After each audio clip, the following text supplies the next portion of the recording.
नमस्कार, आप देख रहे हैं हरियाणा डायरी और मैं हूं आपके साथ वर्षा शर्मा। हरियाणा की ऐतिहासिक नगरी पानीपत है, जहां बुनकरों के हुनर ने सदियों से देश की पहचान गढ़ी है। अब यही पानीपत बदलते समय के साथ टेक्सटाइल से टेक्नोलॉजी और खेती से फूड प्रोसेसिंग तक विकास की नई इबारत लिखने जा रहा है। पानीपत में मुख्यमंत्री नायब सिंह सैनी की अध्यक्षता में पानीपत, सोनीपत और करनाल के टेक्सटाइल, फूड प्रोसेसिंग और विभिन्न उद्योग संगठनों के साथ बजट पूर्व परामर्श बैठक आयोजित हुई। मुख्यमंत्री ने कहा, पानीपत केवल एक टेक्सटाइल हब नहीं बल्कि एक फूड प्रोसेसिंग के उभरते केंद्र के रूप में तेजी से आगे बढ़ रहा है। उद्योग संगठनों की मांग को स्वीकार करते हुए पानीपत में अंतर्राष्ट्रीय स्तर का टेक्सटाइल संस्थान स्थापित करने की घोषणा की गई है। इसके लिए 10 एकड़ भूमि भी उपलब्ध करवाई जाएगी। पानीपत का टेक्सटाइल महज एक परंपरा नहीं, भविष्य है। यहाँ का उत्पाद गुणवत्ता की वैश्विक पहचान बने, इसके लिए मुख्यमंत्री सैनी ने बैठक में ये भी घोषणा की कि हरियाणा आत्मनिर्भर टेक्सटाइल पॉलिसी की अवधि 1 वर्ष बढ़ाकर 18 दिसंबर 2026 तक कर दी गई है। कि हमने हरियाणा आत्मनिर्भर टेक्सटाइल पॉलिसी की अवधि 1 वर्ष के लिए बढ़ाई है, जो आप लोगों के सुझाव भी आए थे। 18 दिसंबर 2026 तक इसको हमने किया है। साथियों, हमने एक और बड़ा फैसला वो लिया है, जिसमें पूंजीगत निवेश सब्सिडी के तहत अब मालिकों की संख्या पर कोई सीमा नहीं रहेगी। ये भी हमने फैसला लिया है। साथियों, हम सब जानते हैं कि अब जितने भी योग्य उद्यमी आएंगे, सरकार उन सब की मदद करेगी। साथियों, यह पॉलिसी जो बन रही है, ये केवल हमारे एक कागज का टुकड़ा नहीं है। साथियों, मैं कहना चाहता हूं, बल्कि यह हमारे विश्वास का ये प्रतीक है। अभी तक हमें इस पॉलिसी के तहत 354 आवेदन भी प्राप्त हुए हैं। इनके लिए 367 करोड़ रुपए की ग्रांट स्वीकृत भी की जा चुकी है। ये आंकड़े बताते हैं कि उद्योग जगत का सरकार की नीतियों पर भरोसा लगातार बढ़ रहा है। नायब सरकार की नीतियों का उद्देश्य केवल सब्सिडी नहीं बल्कि उद्यमियों को स्थिर और भरोसेमंद वातावरण देना है। कि दुनिया होलिस्टिक हेल्थ और सस्टेनेबिलिटी की तरफ जा रही है। ये आदरणीय प्रधानमंत्री जी ने कहा था। साथियों, आज दुनिया केमिकल मुक्त और प्राकृतिक रंगों वाले कपड़ों की मांग वो कर रही है, और मुझे विश्वास है कि हमारा पानीपत इस दिशा में ग्लोबल लीडर बन सकता है। हमें ये पूरा विश्वास है। मुझे इस बारे में भी जानकारी लगी है कि इस दिशा में कदम हमारे लोग बढ़ा चुके हैं।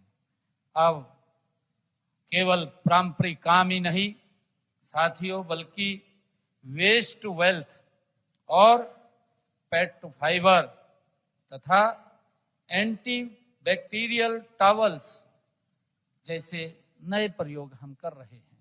आदरणीय नरेंद्र मोदी जी का भारत मंडपम में जो उन्होंने एक बात अपने संबोधन के अंदर उन्होंने कहा था, उसमें उन्होंने जो शब्द कहे थे, उन्होंने कहा था कि जिस तरह एक लूम कई धागों के साथ जोड़ता है, उसी तरह टेक्सटाइल सेक्टर भारत को पूरे विश्व के साथ जोड़ रहा है। ये आदरणीय प्रधानमंत्री जी ने कहा था।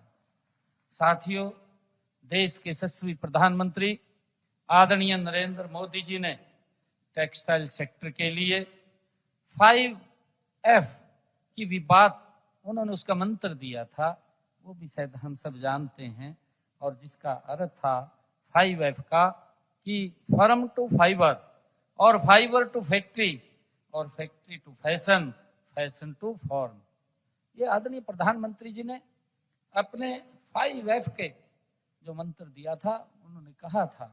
साथियों, हम हरियाणा में इसी 5F के ऊपर हमारा जो सरकार का विजन है, उसको साकार करने के लिए हमारी सरकार प्रतिबद्ध है।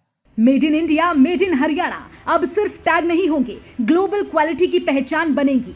फूड प्रोसेसिंग सेक्टर पर बोलते हुए मुख्यमंत्री सैनी ने कहा कि ये उद्योग किसानों और उपभोक्ताओं के बीच मजबूत सेतु बन चुके हैं। हरियाणा में 28,000 से ज्यादा फूड प्रोसेसिंग यूनिट्स स्थापित हो चुकी हैं। सरकार द्वारा अधिसूचित 4 प्रमुख बुनियादी ढांचा योजनाएं पूंजी निवेश, backward forward linkage, cold chain और मिनी फूड पार्क इस सेक्टर को और ज्यादा गति दे रही हैं। उपभोक्ताओं के कारण उच्च कोटि के खाद्य पदार्थ की मांग निरंतर बढ़ रही है।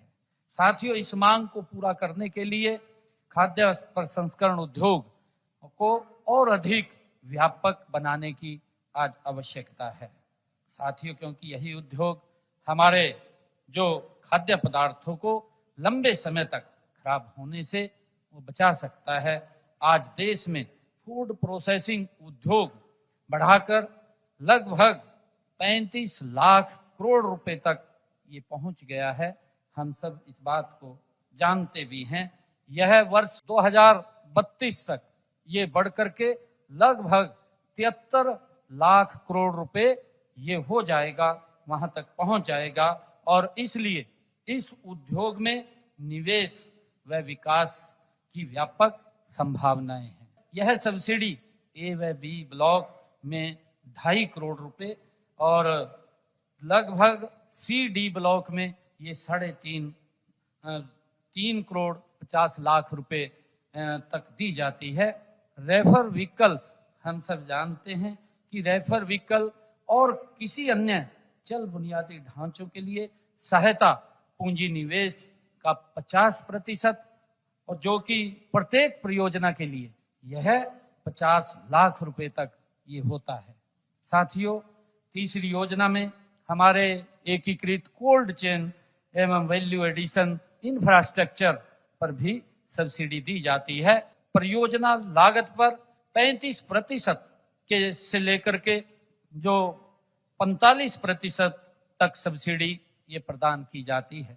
साथियों, है सब्सिडी जो भंडारण के हमारे बुनियादी ढांचे, पैकेजिंग, हाउसिंग और परिवहन के बुनियादी ढांचे, मूल्य संवर्धन और प्रसंस्करण जो हमारा बुनियादी ढांचे के लिए हमने 5 करोड़ तक ये हो सकती है। साथियों, हमारी जो चौथी योजना थी एकीकृत मिनी फूड पार्क योजना, इसके तहत भी परियोजना लागत पर 50% की दर से पूंजी निवेश और सब्सिडी प्रदान की जाती है। यह सब्सिडी केवल सी और डी ब्लॉक में 10 करोड़ रुपए तक दी जाती है। कहना गलत नहीं होगा कि विकसित भारत विकसित हरियाणा का रास्ता मजबूत उद्योग और सशक्त किसान से होकर गुजरता है। महिलाओं की कौशल विकास के लिए विशेष फंड, टेक्निकल टेक्सटाइल मिशन और बढ़ता FDI ये संकेत है कि हरियाणा अब केवल उत्पादन का राज्य नहीं बल्कि वैश्विक निर्यात हब बनने की दिशा में आगे बढ़ रहा है। मुख्यमंत्री नायब सिंह सैनी ने साफ किया है कि हरियाणा का औद्योगिक विकास सिर्फ योजनाओं तक सीमित नहीं बल्कि नीति, निवेश और कौशल तीनों का संतुलित मॉडल है। फिलहाल के लिए हरियाणा डायरी में इतना ही। नमस्कार।